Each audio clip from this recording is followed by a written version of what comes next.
Posibleng hindi na lumampas sa 100 ang bilang ng mga party list na papayagang lumahok sa election 2013 ayon sa Commission on Elections.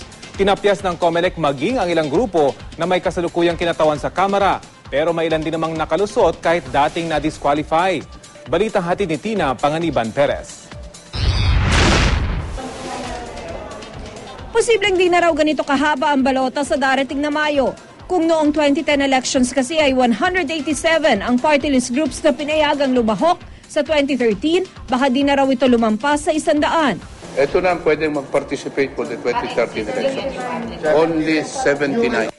Sir, 79 for now, madadagdagan pa yun?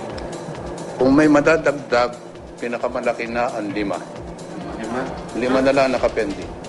Hindi pa kasama riyan ang mga party list na nakakuha ng status quo ante-order sa Korte Suprema matapos i-disqualify ng COMELEC. Pasok naman sa listahan ng 79 na grupo ang ilang party list na dati di nakapasok, tulad ng Angladlad at Magdalo. Lusot din sa pagsasala ng COMELEC ang grupong Ang Matay Alagaan. Nakasama sa mga nominee ay asawa at mga anak ni Supreme Court Associate Justice Presbiterio Velasco Jr. May track record ba yun? Marginalized sir? Aywan ko. Sir, na-discuss ba yung connection dun sa Supreme Court Justice nung Ang Matay Alagaan? Alam naman namin lahat.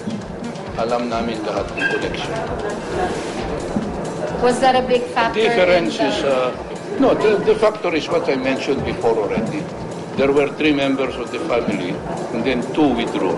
Natapyas naman sa listahan ng Juan Utak, First Kabagis at Senior Citizens Party na may mga kinatawan ngayon sa Kamara. Ang naging problema ng Senior Citizens Party, They entered into an illegal term sharing arrangement